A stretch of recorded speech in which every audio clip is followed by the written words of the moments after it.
저희는 이 시편을 지금 세 번째 지금 배우고 있습니다.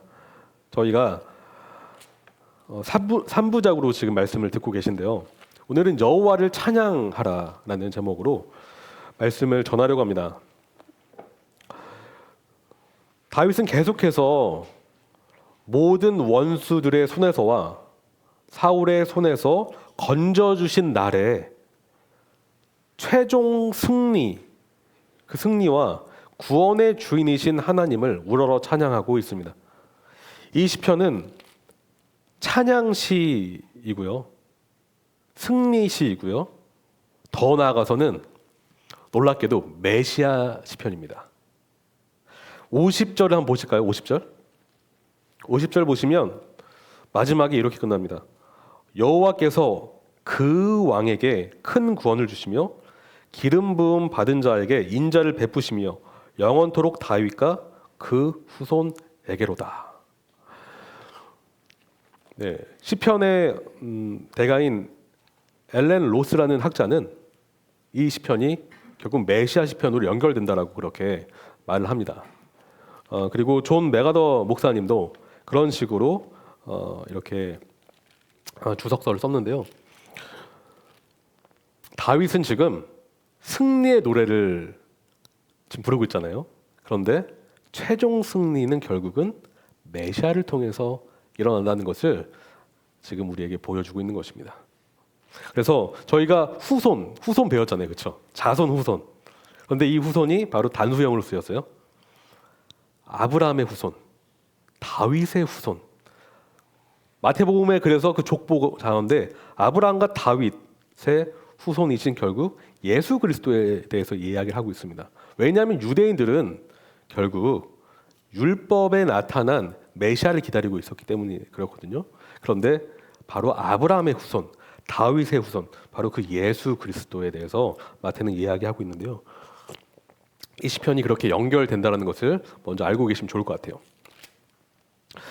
저는 오늘 세 가지 포인트를 가지고 말씀을 정리해봤는데요. 첫째는 찬양의 이유입니다. 찬양의 이유이고요. 둘째는 승리의 이유입니다. 승리의 이유. 마지막은 메시아적 예언입니다. 메시아적 예언인데요. 우리 31절을 같이 보실까요? 같이 다시 한번 읽어보겠습니다. 여호와 외에 누가 하나님이며 우리 하나님 외에 누가 반석이냐. 간단히 말해서 이 말씀은 오직 여호와 하나님만이 진정한 하나님이시며 그분만이 반석이시다 말씀하고 있습니다. 다윗은 숱한 고난과 핍박을 거쳐왔습니다. 그렇죠. 패배와 실패도 경험했습니다. 더 나아가서는 죽음의 고비를 계속 경험했고 그 고비를 넘겨왔습니다. 그런데 그 가운데서 얻은 지식이 하나 있는데 그것은 바로 여호와 하나님만이 나의 반석이라는 것입니다. 구원이시며 능력이시며 지혜라는 그 깊은 확신을 그가 갖게 됐다는 것입니다. 그는 이유를 설명을 하고 있는데요. 왜 그가 31절에 여호와 외에 누가 하나님이며 우리 하나님 외에 누가 반석이냐라고 이렇게 확신을 가지고 선포하는 이유가 32절부터 나오고 있습니다. 32절을 보시면 이렇게 말하고 있어요. 이 하나님이 힘으로 내게 띠띠우시며 라고 말씀하고 있습니다. 띠띠우시며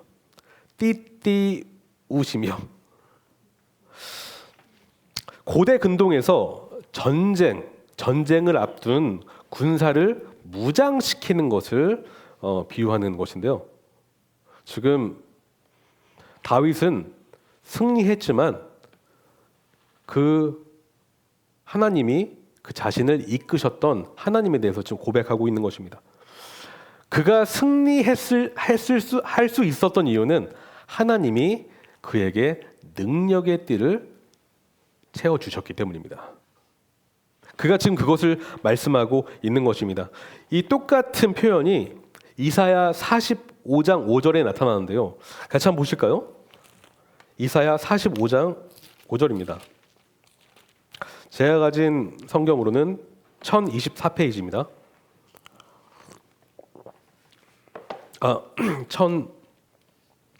1023페이지네요.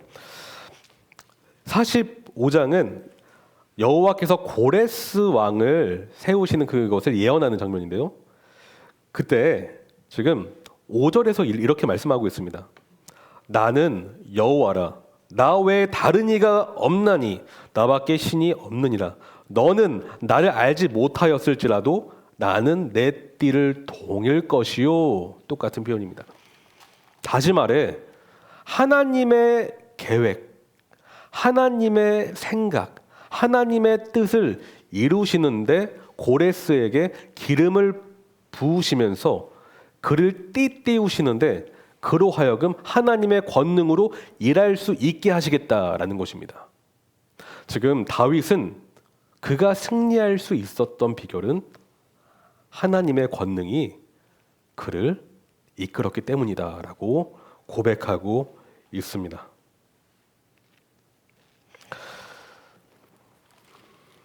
전투에 승리하려면 전사들은 무장을 해야 됩니다. 그런데 신약에서 우리의 전투는 혈과 육의 전투가 아니라 영적인 전투라고 말하고 있습니다. 영적인 전투. 이 전투를 준비하기 위해서 우리는 어떠한 띠를 띠어야 할까요? 무엇으로 무장이 되어야 될까요? 바로 진리라고 말씀하고 있습니다. 에베소서 6장 14절은 그래서 진리로 너희 허리띠를 띠고라고 말하고 있습니다. 진리로. 다시 말해 우리가 하나님의 권능으로 덧입혀질 수 있고 우리가 영적인 전투를 이길 수 있는 비결은 말씀에 있다는 것입니다. 말씀이 우리와 함께할 때, 우리와 친밀해질 때 우리는 승리할 수 있지만 말씀과 멀어질 때 우리는 패배하게 될 것이라는 것이죠. 그래서 여호와의 말씀이 우리의 능력이고 영적 승리를 가능케 하는 최고의 수단임을 우리는 기억해야 할 것입니다. 우리의 삶을 흔들리지 않도록 하는 것은 바로 하나님의 말씀입니다. 33절을 보시면 이렇게 말씀하고 있는데요. 같이 한번 읽어볼까요? 33절입니다. 나의 발을 암사슴 발 같게 하시며 나를 나의 높은 곳에 세우시며. 근데 갑자기 암사슴 발이 나와요. 근데 성도님은 암사슴 하면 뭐가 떠올리세요? 귀엽고 아름답고 예쁘고 발도 아주 예쁘장하고 뭐 그런 이미지가 떠올리신가요? 암사슴 하면 좀 약간 그런 이미지가 떠올리죠. 그런데 다윗이 말하는 암사슴은 그런 암사슴이 아닙니다. 네. 여기 보시면 나를 높은 곳에 세우시며라고 말씀하고 있거든요. 다윗이 말하는 암사슴은 평지에서 아주 아름답게 평온하게 뛰어노는 암사슴이 아니라 가파른 절벽과 위험한 산악지대에서 민첩하게 뛰어다니는 그런 동물을 말하고 있습니다. 그래서 높은 곳에 세우셨다라는 표현이 이렇게 나오는데요. 다윗의 삶을 보십시오. 다윗은 평탄한 삶이 아니었습니다. 그렇죠. 절벽에서 가파른 절벽에서 힘겹게 삶을 지탱하는 삶이었다라고 볼 수가 있습니다. 바로 사울의 추적을 피해서 대적의 추적을 피해서 험준한 바이산을 실제로 다니면서 은신처를 이렇게 택했거든요. 실례로 엔게디 광야라는 그런 요새 있잖아요. 거기에 자기 은신처를 택했던 것을 보면 알 수가 있습니다. 그의 삶은 위태로웠고 언제든지 절벽 아래로 떨어질 것만 같은 삶이었다는 것입니다. 그런데 하나님은 마치 암사슴의 발과 같이 절벽을 자유자재로 오르락내리락 할 수 있는 그 동물과 같이 그를 그렇게 도와주셨다는 것입니다. 그렇게 도와주셨다는 것입니다. 하나님은 다윗을 위험의 순간 속에서 추락하지 않게 보호하셨습니다. 오히려 높은 곳으로 향하게 해주셨고 높은 곳에 세우셨어요. 실제로 그는 왕이 되었죠. 하나님의 권능으로, 하나님의 기름 부으심 안에 그는 왕권을 갖게 되었고 가장 위대하고 가장 존경받는 왕이 되었습니다. 그는 승리했고 결국은 이 승리의 시편을 부르고 있습니다. 또한 보시면 이렇게 말하고 있습니다. 34절에 내 손을 가르쳐 싸우게 하시니 내 발이 놋활을 당기도다. 놋활, 그냥 활이 아니라 놋활, 청동활이라고 말씀하고 있는데요. 이 활은 나무 활에 청동, 놋을 입혀 만든 활인데요. 일반적인 사람의 힘으로는 당기기가 참 어려운 활이라고 합니다. 다시 말해 누가 도와주셔야만 활을 쏠 수 있을까요? 하나님의 능력이 있어야 된다는 것이죠. 또한 화살 촉에 놋이 이렇게 감싸져 있으면 그 활을 쏘면은 적은 결국 죽게 돼 있습니다. 그러니까 굉장히 효과적인 활이라는 것이죠. 전쟁에서 이길 수 있게 하는 데 있어서 이 놋화살은 굉장히 효과적입니다. 바로 하나님의 능력, 하나님의 그 도우심을 통해서 그가 승리할 수 있었다는 것을 지금 고백하고 있습니다. 또한 더 나아가서 그는 이렇게 말하고 있어요. 35절에 같이 한번 읽어볼까요? 또 주께서 주의 구원하는 방패를 내게 주시며 주의 오른손이 나를 붙들고 주의 온유함이 나를 크게 하셨나이다. 주의 온유함이 나를 크게 하셨다라고 말하고 있습니다. 그는 본래 미천하고 작은 자였어요. 양을 치는 자였죠. 사무엘이 기름을 부으러 왔을 때 누구도 다윗이 기름 부음 받을 조건의 사람으로 보지를 않았습니다. 그럼에도 불구하고 하나님은 그를 택하셨습니다. 다윗이 잘나서 뛰어나서 위대해서 택함 받은 것이 아니라 하나님의 기쁘신 뜻이었다는 것입니다. 하나님의 주권적인 뜻이었습니다. 그런데 그는 주의 온유함이 나를 크게 하셨다라고 말씀하고 있습니다. 우리는 때로는 저는 아기를 키우면서 많이 느끼는데요. 윽박질러서 절대 아이가 클 수 없구나라는 것을 많이 느낍니다. 그리고 실수하고 실패하면서 더 느낍니다.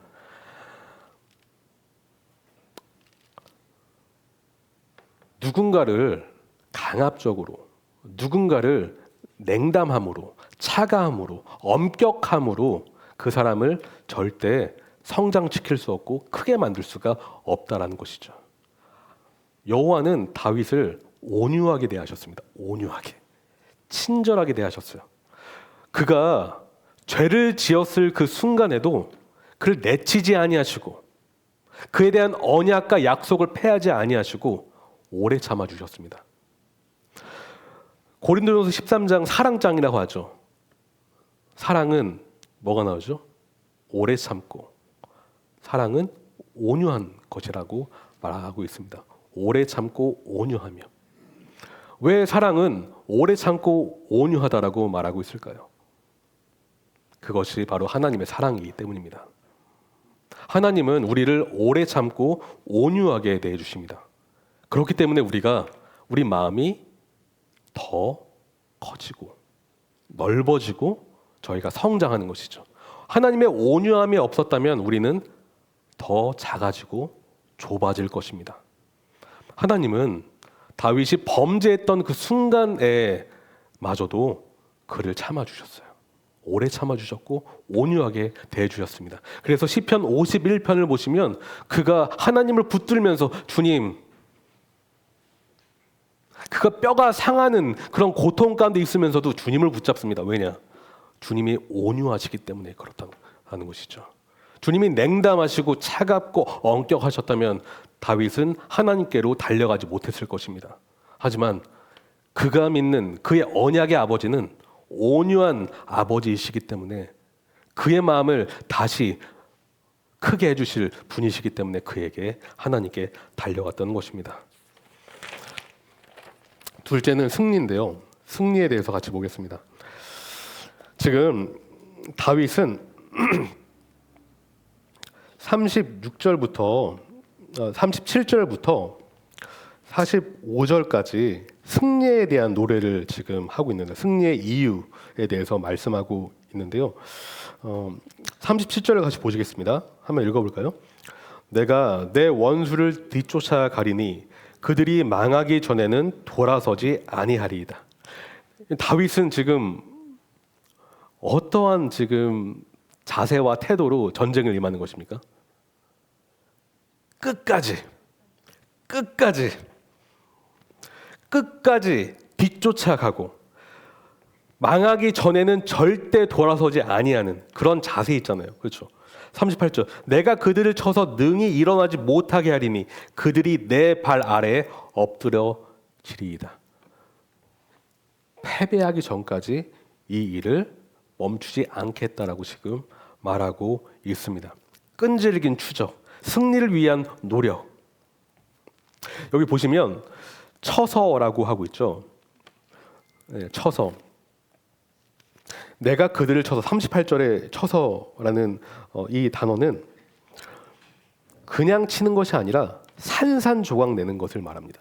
산산조각 내는 것. 사사기 5장에 가나안 왕 야빈의 군대 장관 시스라라는 사람이 나오는데요. 근데 사사 드보라와 장군 바락에 의해 그는 패배를 당하게 됩니다. 대패를 하게 돼요. 그래서 도망칩니다. 도망치는데 이방 여인 야엘의 장막에 들어가게 돼요. 그런데 그때 야엘이 어떻게 한 줄 아십니까? 사사기 5장 26절 보시면 이렇게 말하고 있습니다. 제가 읽을게요. 손으로 장막 말뚝을 잡으며 오른손에 일꾼들의 방망이를 들고 시스라를 쳐서 그의 머리를 뚫되. 이게 바로 친다라는 원어와 똑같은 단어이거든요. 머리를 뚫되 곧 그의 관자놀이를 꿰뚫었도다. 꿰뚫었다. 이 꿰뚫었다가 동일한 단어입니다. 치다, 머리를 깨틀다. 그 정도로 산산조각 내버리는 치는 것을 말하고 있습니다. 그리고 그는 이렇게 쳐서 결국은 굴복하게 하는 것을 말하고 있는데요. 결국 그가 말하는 것은요. 39절을 보시면 이렇게 말하고 있어요. 같이 한번 읽어볼까요? 주께서 나를 전쟁하게 하려고 능력으로 내게 띠띠우사 일어나 나를 치는 자들을 내게 굴복하게 하셨나이다. 계속 다윗은 승리의 원인과 승리의 주체가 누구에게 있다라고 말하고 있죠?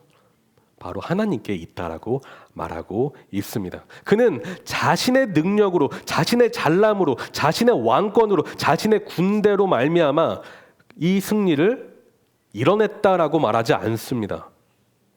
물론 하나님은 사용하셨지만, 그 모든 것들을 사용하셨지만 그 모든 것들을 가능케 하신 그 여호와 하나님이 승리의 주권자라는 것입니다. 마찬가지입니다. 여러분, 우리는 진정으로 영적인 구원을 얻었습니다. 예수 그리스도와 함께 죽고 예수 그리스도와 함께 부활을 했죠. 우리가 구원받은 백성으로 우리는 계속해서 성화를 이뤄나가야 되는 믿음의 백성이 됐습니다. 다시 말해 우리는 계속해서 구원을 이뤄나가는 사람이라는 것이죠. 다시 말해 이 구원이라는 것은 승리의 관점에서 우리가 바라볼 수가 있습니다. 사탄은 계속 우리를 패배자라고 말하고 있고, 우리는 과거에 머물러야 된다고 말하고 있고, 우리는 패배할 수밖에 없는 능력 없는 존재라고 계속 거짓말을 속삭입니다. 하지만 우리는 승리할 수 있습니다. 왜냐하면 하나님은 다윗뿐만 아니라 우리를 능력으로 감싸주시는 여호와이시기 때문입니다. 여러분 삶 속에서 나는 승리할 수 없어. 나는 질 거야. 그 대상이 어떠한 대상이든지 간에 여러분 마음 가운데 패배의식이 있다면 여러분 그 패배의식을 버리시길 바랍니다. 왜냐하면 여러분의 능력이 아니라 하나님의 능력이 여러분을 붙잡고 있기 때문입니다. 우리가 구약에서 아브라함의 그 계보, 다윗의 계보 계속 배워왔잖아요. 근데 궁극적으로 그 후손이신 그리스도 예수를 믿는 자에게 영적인 복이 흘러 들어온다는 것을 우리가 배웠습니다. 근데 영적인 복이라는 것은 그 안에는 우리가 이 삶 속에서 영적으로 승리하는 것도 다 포함되어 있다는 것이죠. 누구를 통해서요? 그리스도 예수를 통해서. 다윗에게만 승리가 있는 것이 아니라 오늘날 믿음의 사람에게도 동일하게 이 메시지가 적용된다는 것을 여러분 마음으로 받아들이시길 소망합니다. 그런데 비극적 결말이 나타나요. 41절 보실까요? 그들이 부르짖으나 구원할 자가 없었고 여호와께 부르짖어도 그들에게 대답하지 아니하셨나이다. 가장 비극적인 비극이 바로 이것입니다. 구원의 주인이신 하나님이 응답하지 아니하시는 것, 그것이 가장 비극이에요. 다시 말해 여호와가 없다라고 말하고 여호와를 부정하고 여호와의 도우심을 부인하는 그런 자들은 궁극적으로 위험의 순간에 주권자의 도우심을 받을 수가 없다는 것입니다. 그들이 부르짖으나 구원할 자가 없다라고 말하고 있습니다. 여호와라는 단어를 다윗이 의도적으로 사용했는데, 여러분 여호와라는 단어가 어떤 의미라고 말씀드렸죠? 언약의 주인, 주권자라고 말씀드렸습니다. 그들은 평소에 하나님과 관계를 맺지 않았습니다. 하나님과의 관계를 맺을 생각도 안 했습니다. 되려 언약의 주인이신 여호와와 그 여호와를 따르는 다윗을 괴롭히는데 그 삶을 다 허비했습니다. 그러한 자의 최후는 부르짖어도 그 주권자가 응답하지 아니하시고 그들에게 대답하지 아니하셨나이다라는 이 끔찍하고 비극적인 결말을 맞게 되는 것을 우리가 알 수가 있습니다. 우리는 이 삶에서 그러므로 여호와 하나님께 돌아가는 삶을 택해야 할 줄로 믿습니다. 지금은 괜찮지라는 그러한 아니란 생각은 41절의 결말을 결국 초래하게 된다는 것입니다. 우리에게 주어진 내일이, 오늘이 내일 동일하게 주어지지 않을 수 있고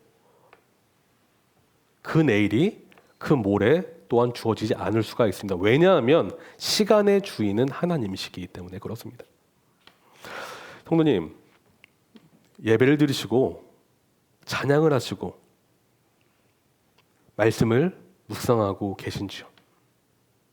제가 말씀드리는 예배와 찬양과 묵상은 하나님과의 교제를 목적으로 한 예배와 찬양과 묵상입니다.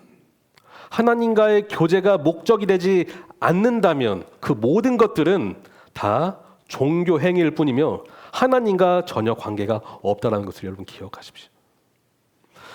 여기서 나오는 원수는 물리적으로 크리스찬들을 괴롭히는 원수이기도 하지만 궁극적으로 하나님께 원수라는 것은 바리새인과 같이 말로는 하나님을 찬양하고 말로는 하나님을 예배한다고 하지만 그 중심에 하나님이 없는 그 사람도 바로 하나님의 원수입니다.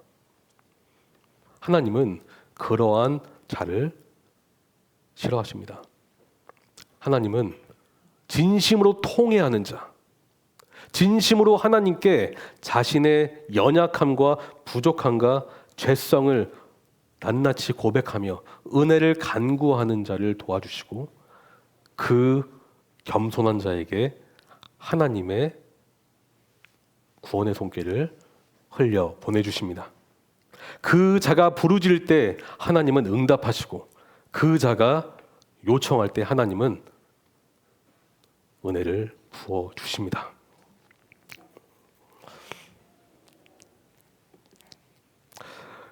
보시면 이렇게 또 말하고 있죠. 42절 보시면 내가 그들을 바람 앞에 티끌같이 부서뜨리고 거리에 진흙같이 쏟아 버렸나이다. 다윗의 대적들은 다윗을 티끌처럼 되어 있고 진흙처럼 되어 있습니다. 다시 말해 가치 없는 자처럼 되어 있고 그를 죽여도 된다라는 생각으로 다윗을 죽음의 늪으로 몰아갔습니다. 그러나 결말은 반전이었죠. 바로 내가 그들을 바람 앞에 티끌같이 부서뜨리고 거리에 진흙같이 쏟아 버렸나이다. 결국 다윗을 티끌처럼 대했던 자들은 여호와의 권능으로 말미암아 여호와의 심판으로 말미암아 그들이 티끌처럼 부서져 버렸습니다. 이것이 바로 하나님의 권능이라는 것이죠. 그래서 이렇게 말씀하고 있습니다.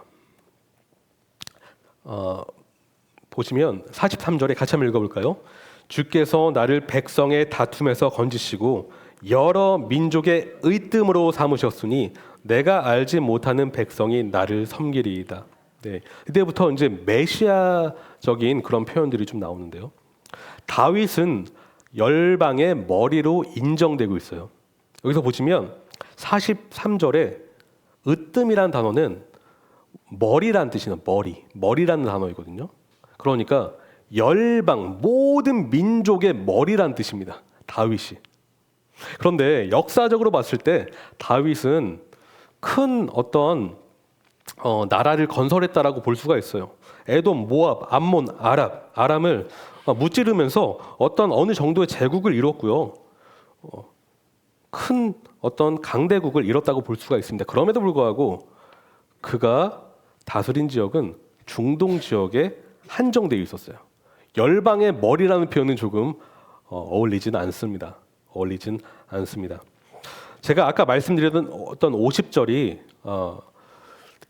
메시아적인 그런 표현이다라고 하는 것에 대한 증거라고 볼 수가 있는데요. 50절을 보시면 여호와께서 그 왕에게 큰 구원을 주시며 기름 부음 받은 자에게 인자를 베푸시며라고 말하고 있기 때문입니다. 네, 마지막 포인트인데요. 메시아적 예언입니다. 메시아적 예언입니다. 지금 바울은요, 이 시편을 로마서에서 인용하면서 바로 이 시편을 그리스도 예수로 연결을 해요. 네, 놀랍게도. 여러분, 로마서가 무엇입니까? 로마서는 유대인과 이방인 간에 어떠한 서로 엮일 수가 없는 그 두 부류를 십자가 복음으로 연결될 수 있다라고 가르치는 책이 바로 로마서입니다. 그런데 바울은 유대인과 이방인을 연합시킬 수 있는 힘은 바로 그리스도 예수의 십자가 복음이다라고 이야기를 하면서 로마서 15장 8절에서 9절을 이야기하는데요. 그가 9절에서 10편, 18편, 49절을 인용하고 있습니다. 로마서를 보실까요? 로마서 15장을 보시겠습니다.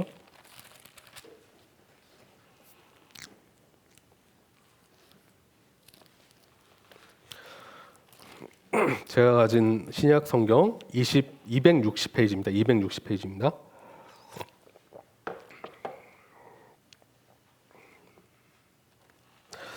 네.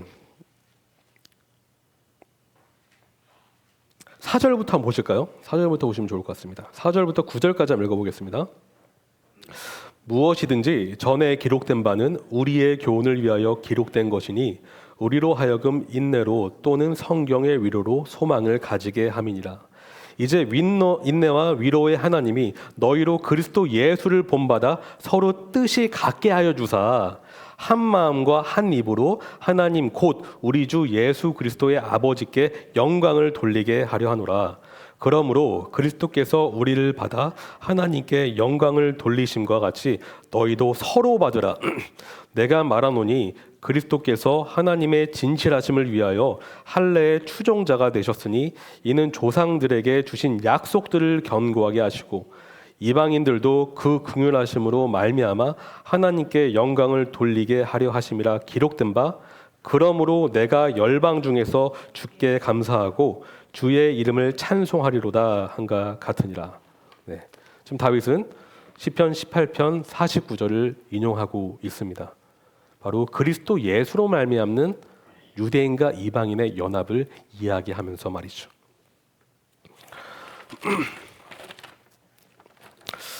이제 말씀을 이제 제가 정리를 하려고 하는데요.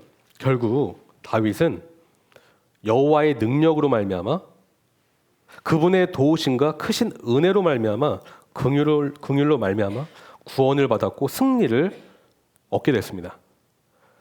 그가 얻은 승리의 주권자는 누구시라고요? 바로 여호와 하나님이십니다. 여호와 하나님이십니다. 그런데 왕 다윗은 50절에 메시아 어떤 왕을 소개하고 이 시편을 끝냅니다. 바로 여호와께서 택하신 종, 여호와께서 택하신 왕, 모든 민족의 머리이신 그 기름 부은 받은 왕 말이죠.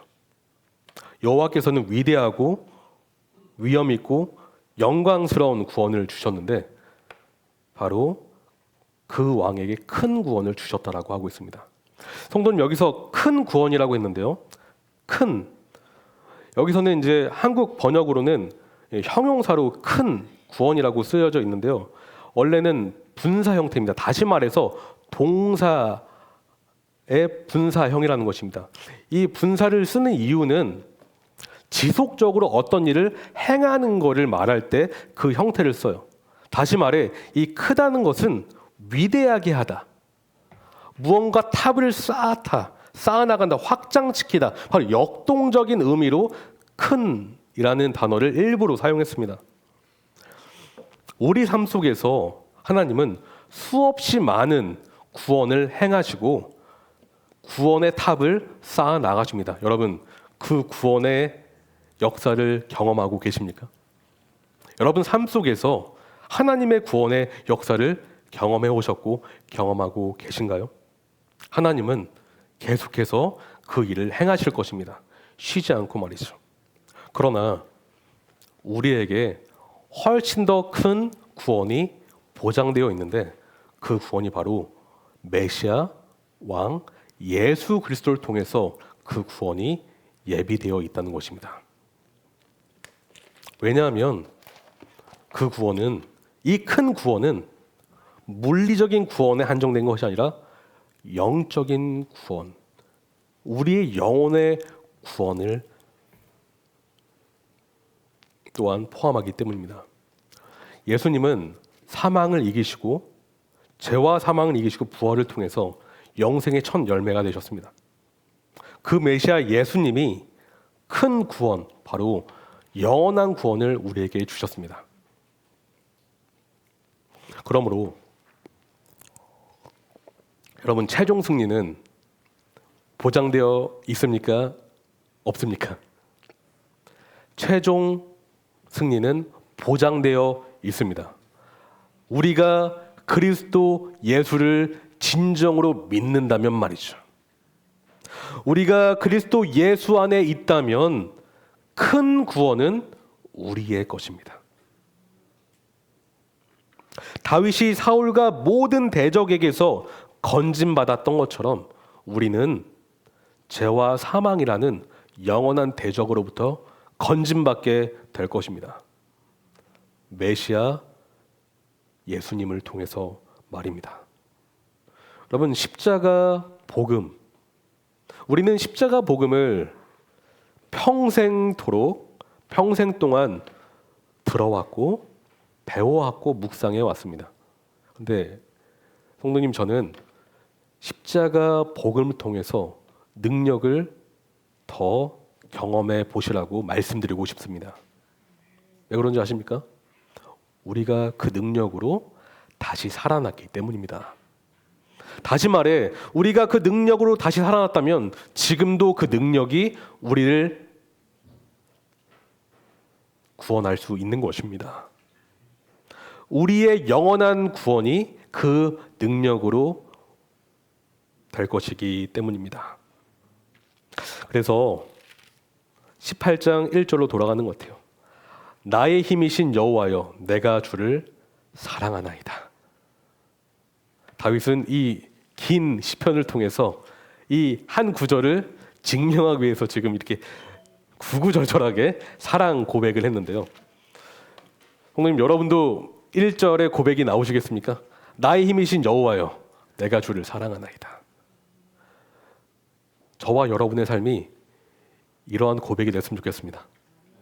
성도님의 내일의 삶이 1절의 고백이 그 삶으로 울려 퍼졌으면 좋겠습니다. 우리 다 같이 기도하시겠습니다. 하나님, 감사합니다. 우리의 힘이신 아버지, 우리가 주를 사랑합니다. 주님, 하지만 그 사랑이 우리에게서 시작된 것이 아니라 하나님께로부터 시작됐다는 사실을 다시 한번 묵상합니다. 고백합니다. 찬양합니다. 주님, 50절에 주님께서 여호와께서 택하신 그 왕을 다시 바라봅니다. 그 예수께서 우리의 주인이시기 때문에 우리가 평강을 누릴 수 있습니다. 주님, 감사합니다.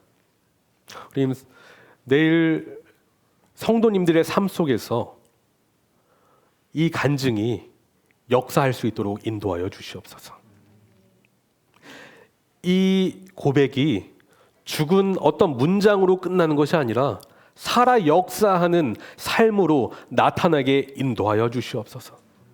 그래서 우리 입술에서 나의 힘이신 여호와여, 내가 주를 사랑합니다, 그 고백이 진실되게 울려 퍼질 수 있도록 주님 도와주시옵소서.